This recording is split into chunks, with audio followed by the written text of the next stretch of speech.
I was given the opportunity to see all of season 3 of The Wheel of Time on Amazon Prime, and today I'm going to give you my non-spoiler review of the entire season.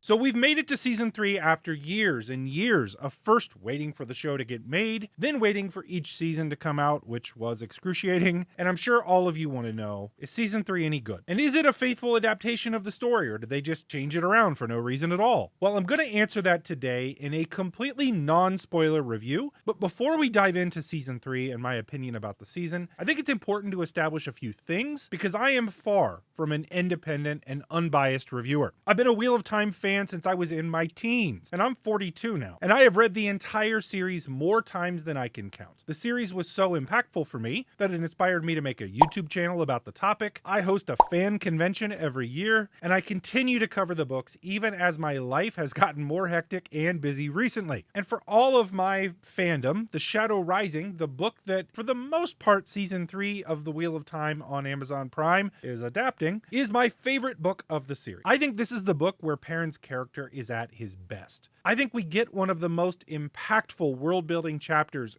ever as Rand goes into the Waste, and we see some more fun interactions and battles in this book. It is truly one of my favorites. And I say all of this because I think it's important context as we step into reviewing this season of the show that is adapting my favorite book. And of course, I'm not reviewing the book, I'm reviewing the show. But I think that is an important distinction that this is an adaptation. So with all of the preamble out of the way, what did I think of Wheel of Time Season 3? Well, I think the first thing I will say is that the production is a major step up from previous seasons. If you watch my season 2 review, I mentioned that this was a major upgrade in the VFX over the overall production from season 1 up to season 2, and I will say that one of the first things you will notice in watching season 3 is how much things have upgraded over season 2. The color grading, the lighting, the cinematography, all of it was an upgrade in my opinion. The show looks fantastic. Additionally, the sets are larger, specifically the White Tower. It's a much bigger set. It actually feels like a large building now, even more so than season 2. I was extremely impressed as well with the special effects and the visual effects. I think most people saw the VFX in the 11-minute clip that Amazon released that kicks off season 3, all the Aes Sedai fighting each other. I will say that is very indicative of the effects throughout the season, with a few exceptions, which I'll discuss in a few minutes. Something else that stands out on the show is the acting, but this has almost always been a strong point for this show. The cast is great, and there are a few standout performances. I think Madeline Madden has really come into her own as an actress and in playing Egwene. Really like her performance this season. And if you thought Kira Coveney was great as Elaine last season, I think you will be blown away this season. There are a few surprises with her that I will not spoil, but I think that she nails every single part about her character, and there's one moment in particular that I think is a lot of fun. And I really can't say enough good things about her and the way that she plays Elaine this season. I also think that Donal Finn as Matt Cawthon is amazing this season. I was very happy with his role, his performance, and really just hitting the tonality of playing Matt Cawthon. I think Matt is a really tough character to adapt, and even Brandon Sanderson will say that he's a tough character to write for. I think Donal gets the tone of Matt's character right, and he genuinely feels like who he's supposed to be playing. Another standout this season to me is the costuming. Sharon Gillam knocked it out of the park with some of the costumes. You've seen some of them in the released Amazon marketing materials that they've put out. There are some others that I'll point out in my spoiler reviews of the episodes that I just thought were outstanding. She has a knack for striking the right tone and really telling a story with the costumes, and it was something I was really impressed with as I watched the season. There are also more locations this season as well, which I think adds to the overall scale and size of the show. Makes the world feel bigger. That was something that I thought was really lacking in season 1. It just felt like the world was small, and they really bumped that up in season 2, and I think season 3 is even more of a step up. There are new concepts introduced this season that book readers are familiar with that really flesh out the magic system and the story a bit more, and they certainly set up future seasons, provided they get picked up by Amazon. But is this season any good as an adaptation? And I think there's really two ways of looking at an adaptation of an existing story. I'll do my best and try to give my opinion about the show from a non-reader's perspective. Then I'll put on my massive book fan hat and I will give you my opinion that way as well. I think that non-book readers are really going to enjoy season 3. It feels far more cinematic in nature, and there's quite a bit of action. There are a few new cultures that we meet, new and fresh storylines. There are new things introduced in the magic system. I think the acting is on point, and I think there's a few what I would probably call Game of Thrones type moments. And I'll leave that to all of you to think on what those might be. But I think the episodes will pull viewers in, and I think it's really good television. So I think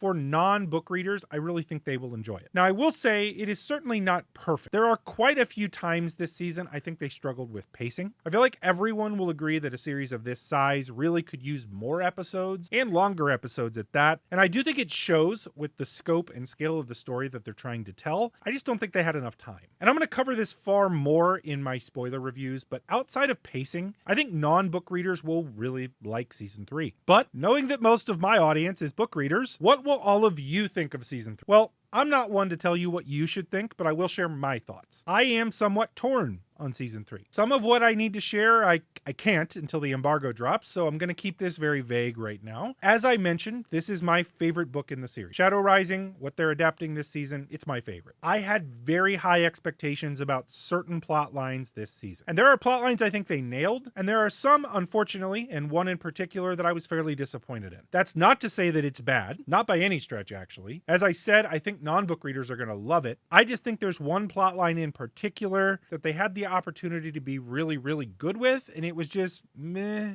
Or as the kids would say today, mid. As an adaptation though, they have to make choices, and they definitely made a few good ones this season. There are some choices I definitely understand, and I think they work really well with the show. There are also some baffling, while not super consequential choices that just left me scratching my head like, why in the world did they do that? Again, they're not things that are a big deal, not in the slightest bit overall, but they just don't make a ton of sense. And in a few cases, they make the story slightly make less sense than if they had just adapted word for word from the book. I am far from a book purist, so I am not here advocating for an exact adaptation of the book. There is no way they would have been able to do. In fact, I agree with most of the decisions they made. I think largely that any of my major complaints this season stem from a lack of time to tell the story properly. I mentioned pacing earlier, and I think they have just too much story to tell too quickly. And before anybody says, well, they spent too much time with people having conversations, that's 100% necessary to tell a cohesive and compelling story on television. I think that's hogwash. I do think, though, that some of the plot lines felt rushed, and I think that's really what I'm trying to say. I think that this probably sounds more negative than I actually feel about it. I thought the season was really good. Most of the episodes were really great. There was only one episode that I really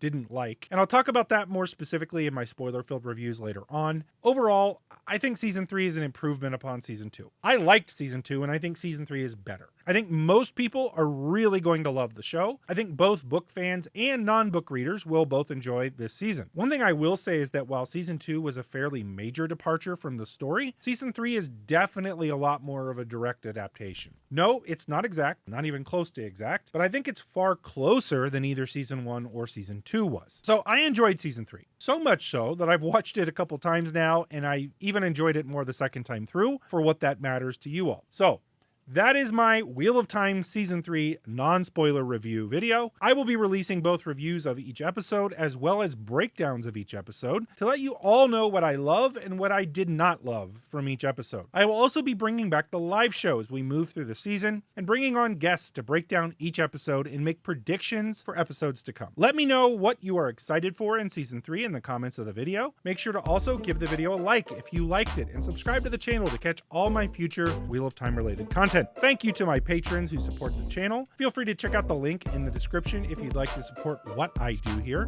Also, if you liked the video, you are likely to like one of these videos here as well. Thank you for watching, and until next time, peace out.